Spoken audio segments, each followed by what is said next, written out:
Hey there guys, this is Joe with Sloppy Joe Shred Shack, and today we're going to be taking a look at the Fender Player 2 chambered Telecaster. Let's hear what this thing sounds like.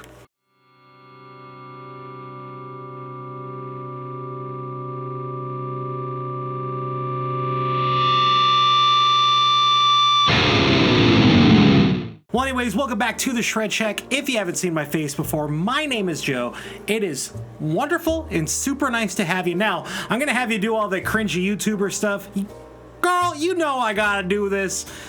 Hit that subscribe, hit that bell. It makes the algorithm work in my favor and for yours. You get more guitar-related content, and I feel like I have a reason to live, which would be great, especially today. Today was rough, but it's okay. We're gonna have a good time reviewing this.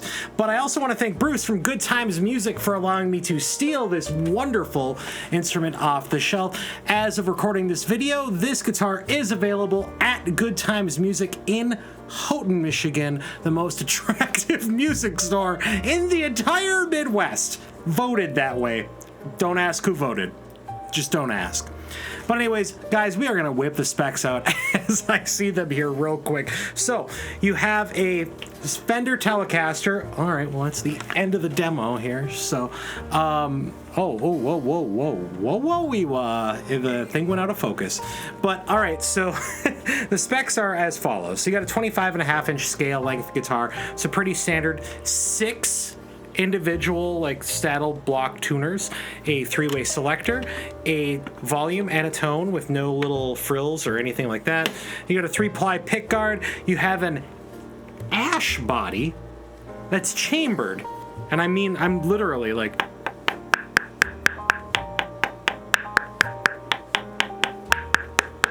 I hope you guys heard that on the mic.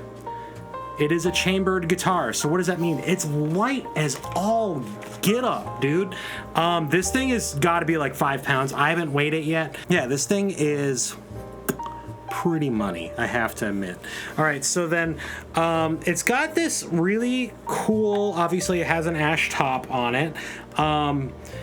And you can see the line right here. So, but it's got, I don't know, this one's got like fun little figuring in it. So I don't know, it's the wood itself looks really, really grainy and beautiful. I like that.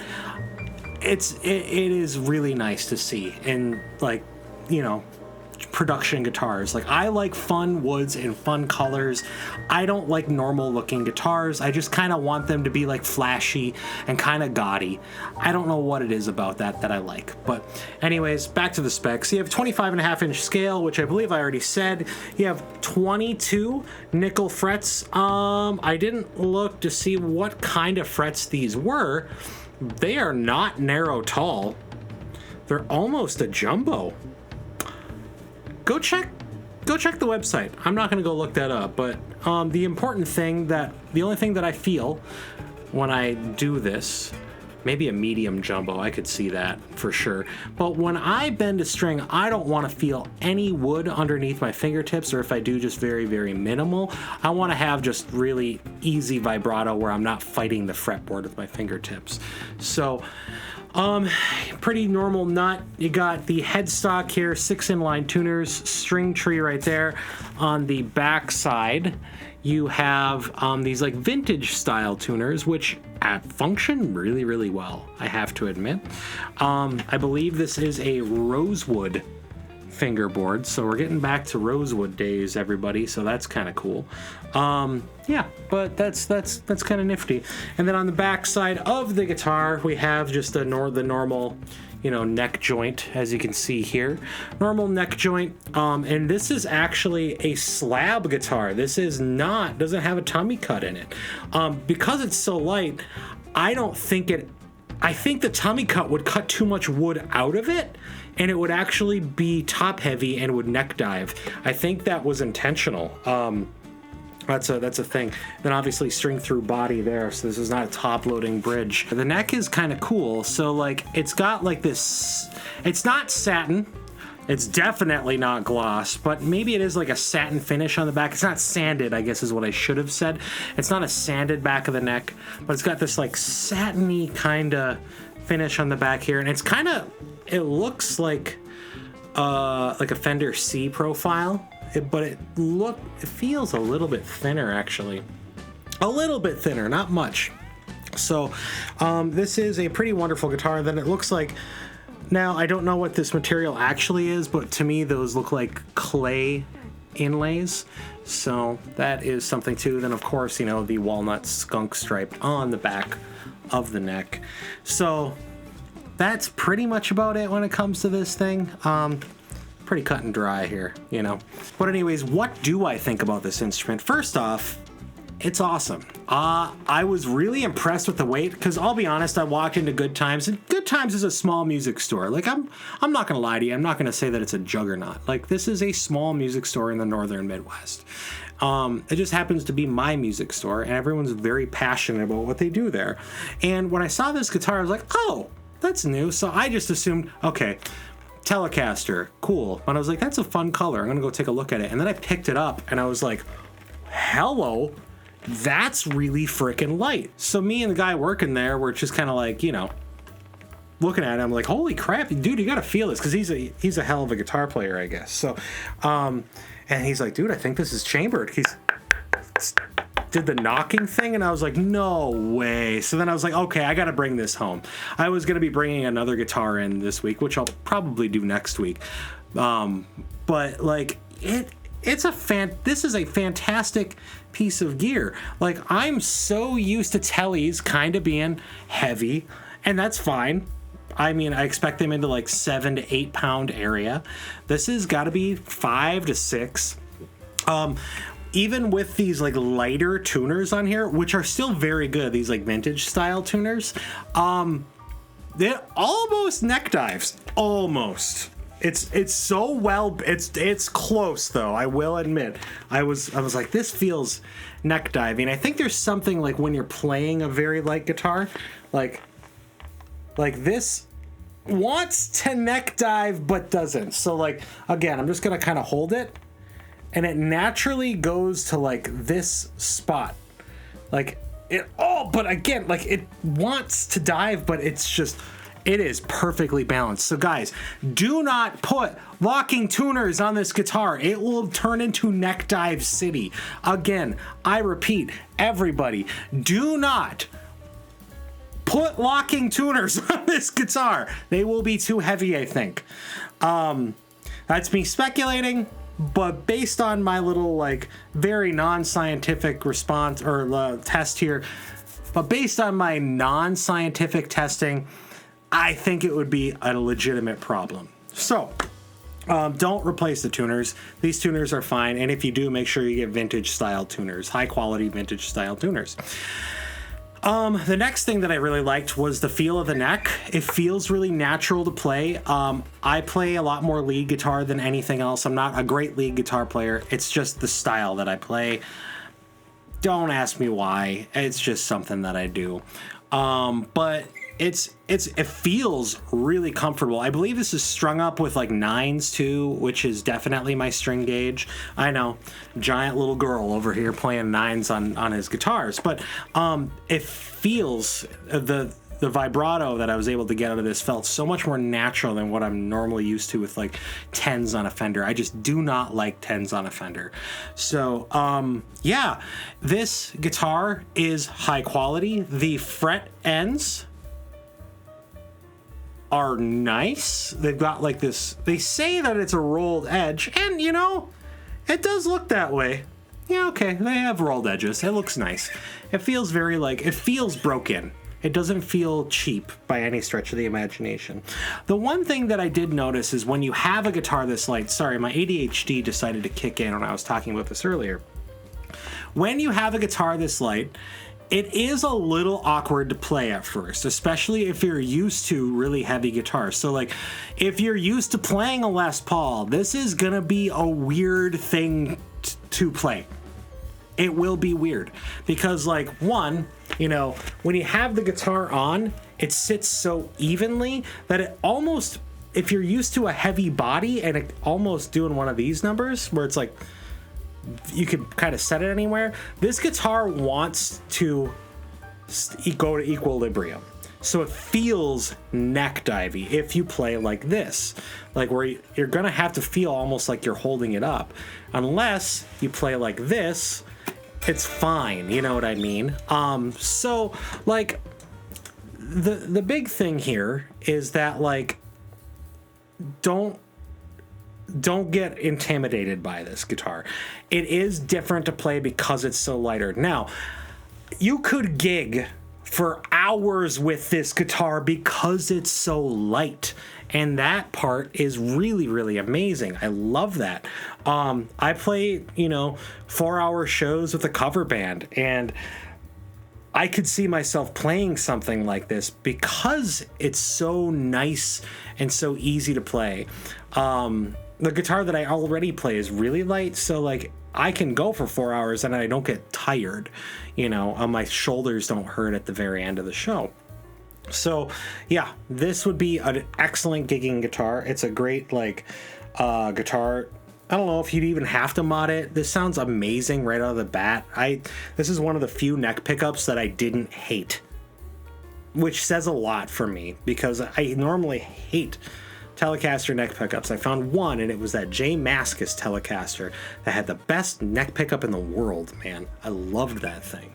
But anyways, guys, we're going to hear what this thing sounds like. I am going to be plugging this into the front end of my Soldano Astro-20. That Soldano Astro-20 is going to have a Line 6 Helix in the 4-cable method, just for some boost and some reverb. But anyways, guys, let's hear what this thing sounds like.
Well, anyways, that is what the Fender Player 2 Telecaster chambered sounds like.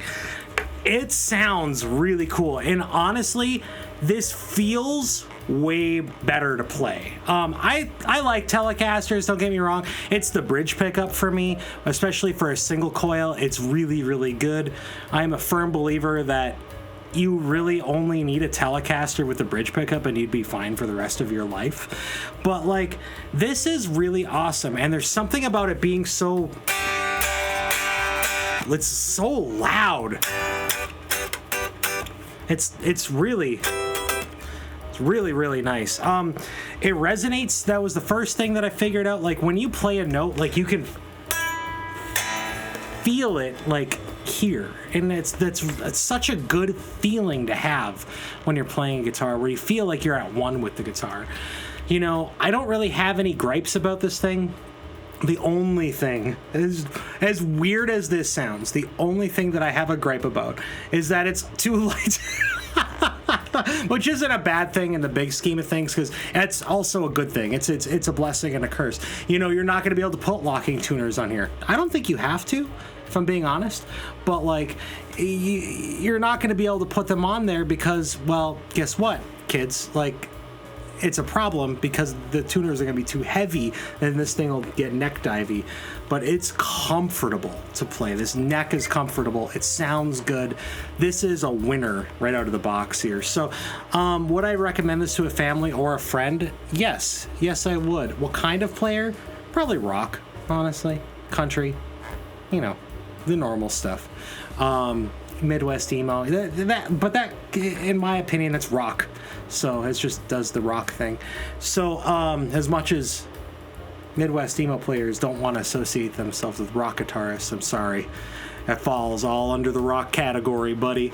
But like, I'm going to give this a solid 9-1. This is one of my favorite guitars that have ever come into the studio. It's so comfy to play.